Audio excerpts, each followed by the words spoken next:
النصر دليل نجاة. حين القرآن تجلى سلطان النفس تولى. حين القرآن تجلى سلطان النفس تولى. وانزع الجود بالقرآن سأمضي أجلو خبث الأرض. هو نفلي هو فرضي ومن الآيات سنفيضي. سأعاهد يا مولا فعلا لا لا قولا.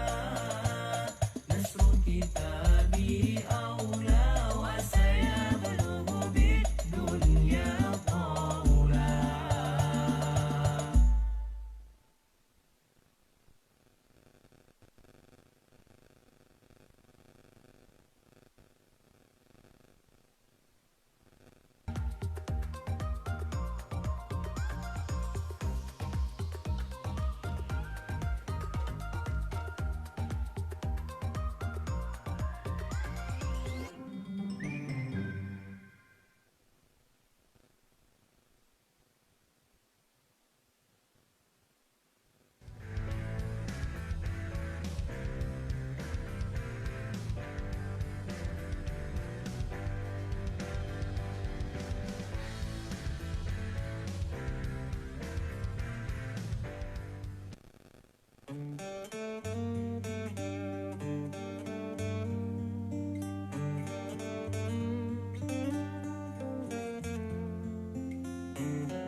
Bismillahirrahmanirrahim. Assalamualaikum warahmatullahi wabarakatuh. Qala al-mu'allif rahimahullah ta'ala wa nafa'na bihi wa bi ulumihi wa amadana bi asrarihi wa ada alaina bi barakati amin ya rabbal alamin. Hadirin pemirsa, para pendengar dan segenap peserta Seroja At-Taqwa yang dirahmati dan dimuliakan oleh Allah Subhanahu wa taala. Bersyukur kita pada Allah, pada kesempatan kali ini Allah masih berikan kita kebaikan. Allah berikan kita semangat, nikmat, sehingga kita semua bisa menjalani ibadah puasa dalam keadaan penuh semangat, sehat lahir dan batin, yang tentunya puasa ini akan membawa dampak yang sangat bagus pada tubuh kita, pada hati kita, dan pada rohani kita. Hadirin pemirsa, pendengar, segenap peserta Seroja yang dirahmati dan dimuliakan oleh Allah. Saat ini saya akan membahas tentang pahala bagi orang yang mengajak akan kebaikan. Jadi tentang pahala orang yang mengajak dan menyerukan akan kebaikan.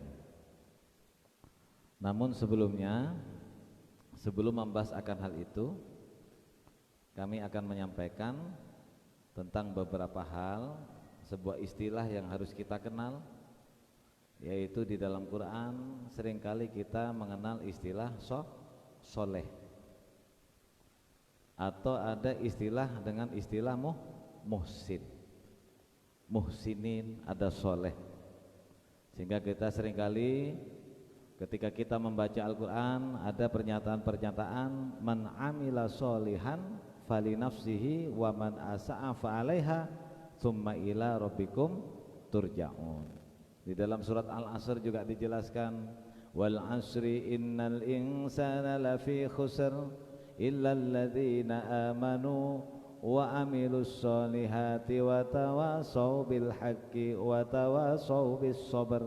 Di situ amalus solihah. Lalu apa yang membedakan antara istilah soleh dengan muhsin? Kalau soleh itu lebih identik pada kita berbuat kebaikan. Seseorang yang melakukan kebaikan itu dinamakan soleh. Jadi kebaikannya hanya berpengaruh pada dirinya sendiri. Berbeda dengan muhsin. Kalau muhsin atau musleh, ada muhsin atau muslih. Muhsin atau muslih ini orang yang mau berbuat baik dan dia memperbaiki dirinya, serta dia juga mau memperbaiki orang lain. Itu namanya muhsin. Makanya derajat muhsin ini tinggi sekali. Jadi derajat pertama muslim, derajat kedua mukmin, di atasnya mukmin ini namanya muhsin, di atasnya muhsin namanya mukhlisin. Jadi kalau muslim itu masih anak TK, kalau mukmin itu baru di bangku SD, kalau derajat di atasnya mukmin bangku SMP namanya muhsin. Naik lagi ke SMA namanya mukhlis, orang yang ikhlas. Lulus dari SMA masuk ke bangku sarjana namanya muttaqin. Nah, derajat yang tinggi itu namanya derajat ketakwaan. Nah, ini yang perlu kita pahami bersama. Ada istilah soleh, ada istilah muslih atau muhsin. Makanya di dalam Quran, orang yang senantiasa mengajak kebaikan, memperbaiki dirinya, senantiasa didekatkan dengan Allah, yaitu sebagaimana dijelaskan dalam surat Al-Baqarah, a'udzubillahi minasyaitonirrajim, wa ahsinu innallaha ma'al muhsinin. Dan berbuat baiklah kalian dengan sebaik-baik muhsin, karena sesungguhnya Allah itu dekat dan berkumpul bersama dengan orang yang berbuat kebaikan. Kata-kata berbuat kebaikan di sini yang dimaksud adalah orang yang tidak hanya sekedar dirinya berbuat baik, tapi mau mengajak kebaikan kepada orang lain dan mau memperbaiki dirinya. Itu yang dimaksud muhsin. Makanya muhsin ini dapat dipahami dengan satu pemahaman dan pendekatan makna. Orang yang berbuat baik kepada orang yang berbuat buruk namanya muhsin. Jadi kalau ada orang baik, kita berbuat baik kepada orang lain karena orang lain berbuat baik kepada kita, itu namanya kebaikan balas budi. Kita mau berbuat baik karena nggak enak. Kita diundang mau datang karena dia kalau diundang datang terus. Sehingga kalau kita diundang nggak datang nggak enak. Itu namanya kebaikan balas budi. Sebatas soleh. Tapi kalau sudah muhsin, meskipun kita diundang oleh orang yang pernah berbuat dolim kepada kita, dia pernah menghina kita, dia pernah mencaci kita, dia pernah mencuri uang kita, bahkan dia pernah diundang diundang bolak-balik nggak pernah datang, lalu kita mendatangi orang yang pernah berbuat buruk pada kita, itu namanya sudah kelas muhsin. Namanya berbuat baik kepada orang yang berbuat buruk. Jadi orang yang berbuat baik sekelas muhsin ini berkumpul bersama Allah Subhanahu wa taala. Sampai dalam Quran ada dengan kalimat lain innallaha ma'al muhsinin. Ada lagi wabasyiril muslimin, orang yang berbuat baik muhsin itu selalu diberikan kabar gembira oleh Allah Subhanahu wa taala dan oleh baginda Rasulullah sallallahu alaihi wasallam. Kemudian selain daripada itu, orang yang berbuat kebaikan yang dikenal dengan muhsin ini sangat mudah untuk mendapatkan rahmat dari Allah Subhanahu wa taala. Dekat dengan rahmat. Karena Allah berfirman dalam surat Al-A'raf ayat 56, "Inna rahmatallahi qaribun minal muhsinin." Surat Al-A'raf 56. Sesungguhnya rahmat Allah itu sangat dekat dengan orang-orang yang berbuat muhsin. Yang dimaksud muhsin tadi yang saya jelaskan, orang yang selalu menjadi pembuka kebaikan. Orang yang soleh masih sekedar melakukan kebaikan. Tapi kalau muhsin tidak hanya sekedar melakukan kebaikan, dia menjadi pelopor kebaikan, dia orang yang juga sanggup melakukan kebaikan berangkat dari memperbaiki dirinya sendiri, sehingga dia sanggup mengobati orang yang lain yang dikenai penyakit berbuat buruk karena sudah pengalaman. Ini namanya muhsin. Dalam hal ini pula dijelaskan oleh sahabat Anas bin Malik radhiyallahu anhu berkata tentang jadilah pembuka kebaikan orang-orang lain. Sahabat Anas bin Malik bersabda, qala Rasulullah sallallahu alaihi wasallam, inna minan nasi nasan mafatihul lil khair wa maghalikul lisyarri. Sesungguhnya di antara manusia ada yang menjadi kunci-kunci pembuka kebaikan dan ada juga yang menjadi penutup-penutup maghalikus syarri, yaitu penutup-penutup keburukan. Wa inna minan nasi mafatihus syarri maghalikul khair. Dan juga sesungguhnya ada di antara manusia yang menjadi kunci pembuka keburukan dan menjadi penutup kebaikan. Jadi sebaliknya. Jadi baginda Rasul menjelaskan ada orang itu yang menjadi kunci pelopor kebaikan dan menjadi penutup keburukan, ada orang yang justru sebaliknya menjadi keran atau kunci pembuka keburukan bahkan menjadi penutup kebaikan. Apa kata Rasul? Fatuba liman ja'alallahu mafatihal khairi ala yadayhi.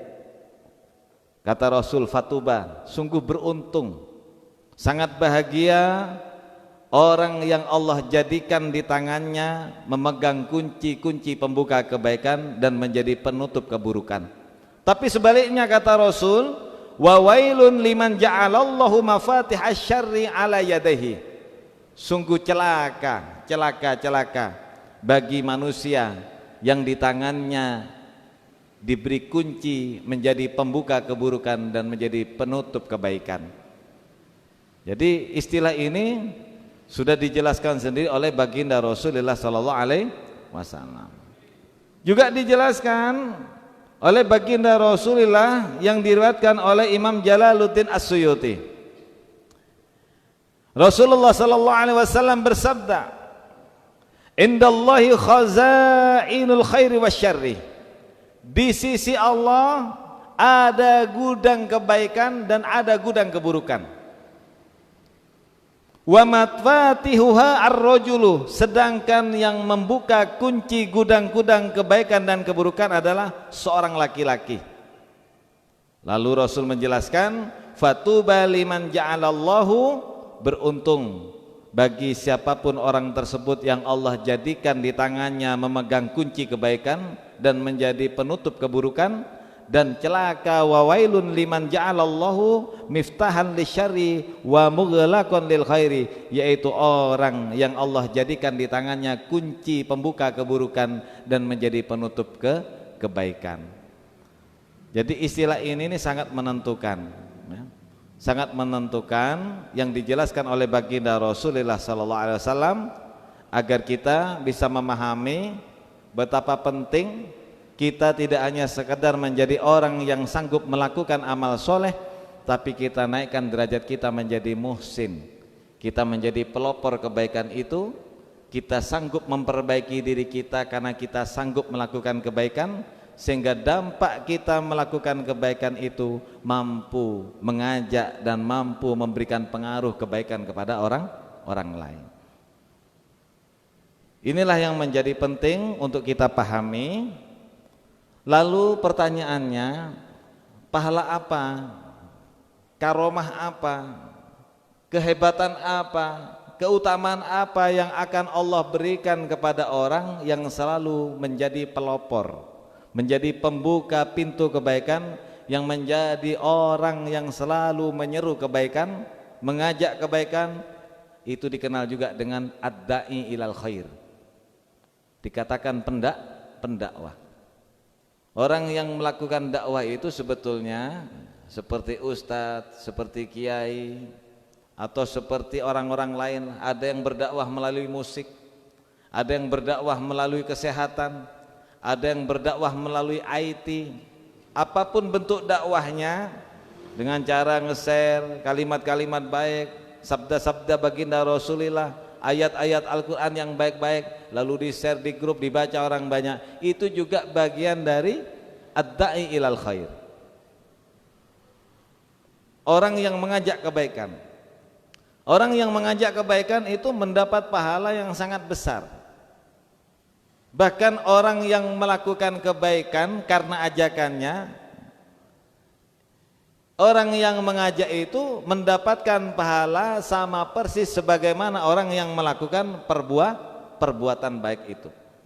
Sebagaimana hadis yang diriwayatkan oleh Imam Ahmad di dalam kitab Sunan Abi Dawud dan Sunan Ibnu Majah, baginda Rasul bersabda, man dalla ala khairin falahu mislu ajru amalih. Ya. Barang siapa yang menunjukkan kebenaran, yang menunjukkan akan kebaikan, barang siapa yang mengajak akan kebaikan, menunjukkan akan kebaikan, maka orang tersebut baginya akan mendapatkan pahala sebagaimana orang yang diberi petunjuk kebaikan oleh orang tersebut. Jadi orang yang melakukan perbuatan dengan orang yang memerintah itu pahalanya sama. Jadi ini pahala yang sudah dijamin oleh Allah Subhanahu wa taala melalui hadis baginda Rasulullah sallallahu alaihi wasallam. Ada orang minta petunjuk, Ustadz, Mbak, Mas, saya mau sedekah kepada anak yatim.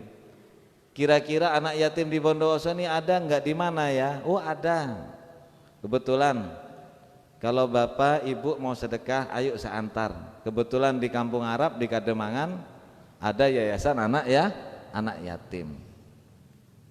Ada orang yang mau bersedekah, ada orang yang mau menunjukkan.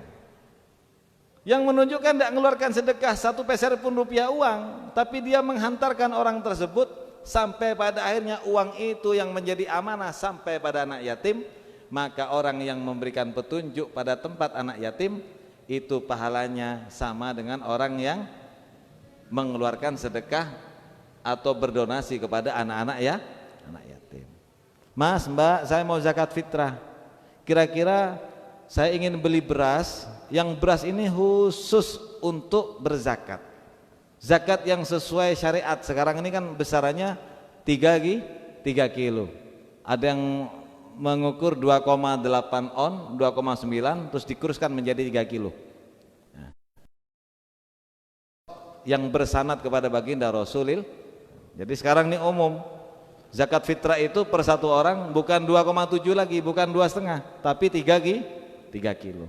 Tunjukkan saya tukunya orang Islam, saya kepingin beli dari situ, saya kepingin beli berasnya dari tukunya orang Islam, lalu saya ingin mengeluarkan zakat lalu ditunjukkan sama mbak-mbaknya sama mas-masnya.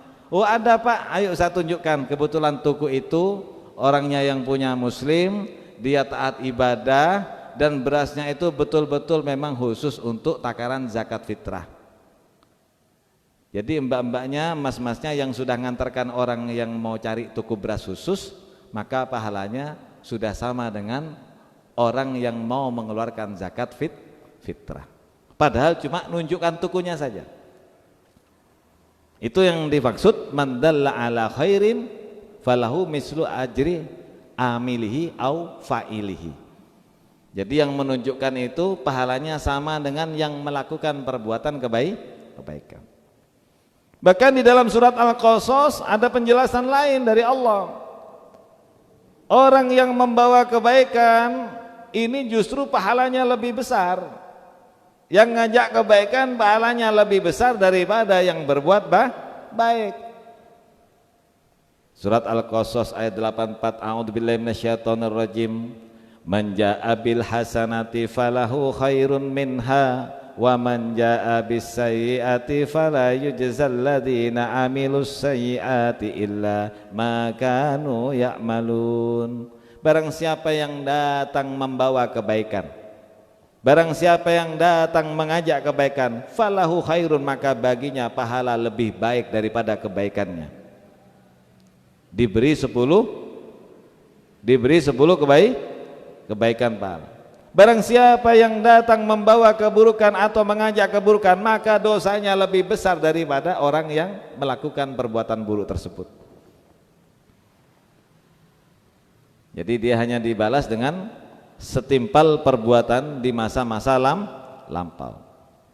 Nah, ini bagi orang yang mengajak akan kebaikan. Yang kedua, seseorang yang selalu di dalam hatinya suka mengingatkan kebaikan, di dalam hatinya selalu punya prinsip memerintahkan kebenaran dan selalu mengingatkan akan maksiat yang harus ditinggalkan oleh orang Islam, alias amar ma'ruf nahi mungkar, yang baik-baik diperintahkan, dianjurkan, diajak, disiarkan, yang buruk-buruk dilarang, dihentikan. Orang yang suka seperti ini, maka dia akan mendapatkan keberuntungan baik di dalam kehidupan dunia dan dalam kehidupan akhirat. Jadi orang yang selalu menebar atau mengajak kebaikan akan mendapat keberuntungan dunia akhirat. Sebagaimana dalam firman Allah, wal takum minkum ummatun yad'una ilal khair ya'muruna bil ma'ruf wa yanhauna 'anil munkari wa ulaika humul muflihun. Hendaklah kalian menjadi umat yang selalu mendorong, menjadi kunci pembuka kebaikan, yang selalu menyuruh mengajak kebaikan dengan cara hangat dan santun, yaitu dengan cara memerintahkan yang ma'ruf dan mencegah yang mungkar. Orang yang sanggup menjalani itu semua, faulaika humul muflihun. Orang ini yang dikatakan orang beruntung di dunia dan di akhirat. Itu kelebihan yang diberikan oleh Allah. Yang kedua, bagi orang yang selalu di dalam prinsip hatinya menyerukan kebaikan dan kebenaran. Yang ketiga, orang yang selalu mengajak kebaikan memperoleh derajat khaira ummah. Menjadi umat Rasul ini ada yang menjadi umat biasa, ada yang menjadi sebaik-baik umat. Bagaimana kita bisa dikatakan derajat kita naik dari menjadi umat biasa menjadi umat yang terbaik? Hal ini disabdakan oleh Allah dalam Al-Qur'an, a'udzubillahi minasyaitonirrajim, kuntum khaira ummatin ukhrijat linnas ta'muruna bil ma'ruf wa tanhauna 'anil munkar wa tu'minuna billah. Kalian ini adalah sebaik-baik umat, kata Allah. Umat yang dilahirkan ukhrijat linnas, untuk manusia. Umat akhir zaman, umatnya Nabi Muhammad ini umat yang terbaik daripada umat-umat Nabi terdahulu. Ini Allah sendiri yang menjelaskan. Tapi bagaimana yang dikatakan umat terbaik bukan hanya sekedar lahir setelah umat Nabi Muhammad, bukan hidup setelah masa Nabi Muhammad, tetapi di samping hidup setelah masa Nabi Muhammad, dia melakukan misi dan visi serta prinsip dalam hatinya apa? Ta'muruna bil ma'ruf wa tanhauna 'anil munkar. Orang yang mengajak kebaikan dan mencegah dari kemungkaran. Wa tu'minuna billah, dan beriman kepada Allah. Sebab ada orang yang bisa ngajak kebaikan, bisa mencegah kemungkaran, tapi tidak beriman kepada Allah. Siapa? Orang kafir yang melakukan perbuatan baik. Apa ada orang kafir yang melakukan perbuatan baik? Non muslim banyak. Dia melakukan ta'muruna bil ma'ruf, dia melakukan tanhauna 'anil munkar, tapi wala tu'minuna bil, mereka tidak beriman kepada Allah. Ini perbedaan-perbedaannya. Jadi derajat kita naik dari menjadi umat Rasul biasa menjadi umat Rasul yang terbaik. Karena kita menjadi pembuka kunci kebaikan. Yang keempat, bisa mendapat rahmat. Bisa mendapat rahmat. Di dalam Al-Quran Allah juga berfirman, wal mu'minuna wal mu'minat wal mu'minuna wal mu'minati ba'duhum awliya'u ba'din. Orang-orang beriman laki-laki dan kaum mukmin perempuan, sebagian dari mereka menjadi penolong sebagian yang lain. Karena innamal mu'minuna karena orang mukmin itu hakikatnya bersaudara. Orang mukmin laki-laki dan perempuan ini sebagian mereka menjadi penolong terhadap sebagian yang lain untuk saling menguatkan. Dalam hal apa? Ya'muruna bil ma'ruf. Dia menjadi penolong terhadap mukmin lain, saling mengingatkan kebaikan. Ini enaknya menjadi orang mukmin, saling mengingatkan kebaikan. Wa yanhauna 'anil munkar, saling mencegah perbuatan mungkar. Kalau punya anak sukanya pacaran, diingatkan kalau pacaran tidak boleh. Nanti bisa berdampak pada perzinahan.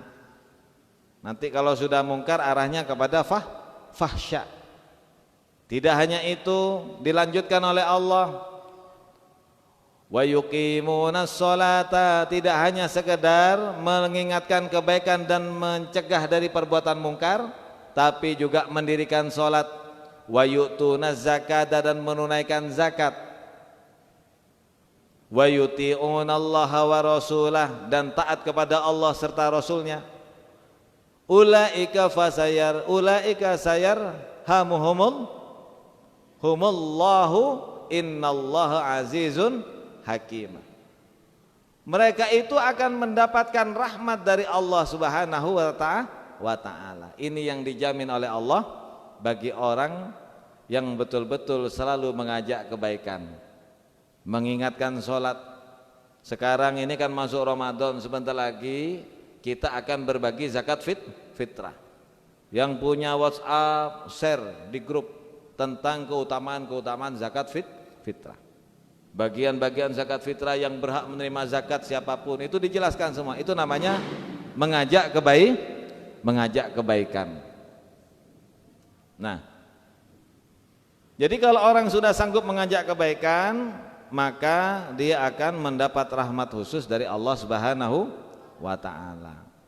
Nah, kemudian yang berikutnya yaitu orang yang suka mengajak dan menyerukan kebaikan akan kebenaran tidak akan dilaknat oleh Allah Subhanahu wa ta'ala, sebagaimana umat Nabi Dawud sama umat Nabi Isa yang termaktub di dalam surat Al-Maidah ayat 78-79. Dulu umat Nabi Dawud pernah didoakan Nabi Dawud sehingga umatnya berubah menjadi kera.